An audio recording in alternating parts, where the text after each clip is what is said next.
Alors, je parle ici de l'implication qui fait grandir. C'est le fait de s'engager à la mission que Dieu t'a donnée, au ministère, à la vie chrétienne. Le fait de s'attacher au don que Dieu t'a donné, de s'attacher à la vie de piété, à la vie de sanctification. Lorsque tu t'attaches à ça, tu mets le sérieux dans ça, ça devient maintenant la priorité de ta vie. Sache que c'est dans ça que Dieu va te bénir. Quelqu'un me suit ici? Ce que les protocoles font là, ne négligez pas ça. Dieu va s'arranger à ce que leur vie soit toujours différente des vies des autres, pour que leur vie soit un témoignage. Je n'ai jamais vu quelqu'un impliqué dans l'œuvre de Dieu et être déçu. L'épreuve, c'est pour un temps. C'est pour un moment. Les galères, les misères, les chômages, c'est pour un moment. Le manque des enfants, c'est pour un moment. Après, Dieu va payer ton implication. Et ça va te grandir au nom de Jésus. Donc, impliquez-vous dans les choses de Dieu.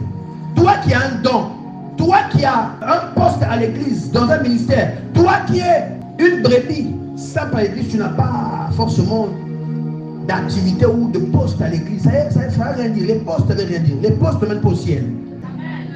Ce qui est important, c'est ton implication, ton engagement, ton attachement. Je vais prendre encore la partie. Moïse parla au chef des tribus des enfants d'Israël. Nombre chapitre 30, verset 1 à 2.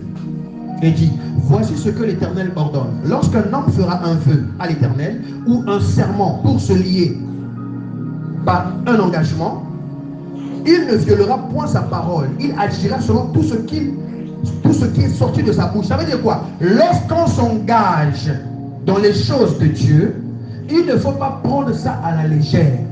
Lorsqu'on s'engage en tant que chrétien, il ne faut pas prendre ça à la légère. Quand vous êtes impliqué à 1000% dans les choses de Dieu, bien aimé, le Seigneur vous donnera des choses de qualité. Implique-toi dans les choses de Dieu. La Bible nous aide à suivre l'exemple de ceux qui ont été impliqués à 300, 500, 1000% dans les choses de Dieu. Comme cette prophétesse Anne, dans le livre de Luc, qui était veuve.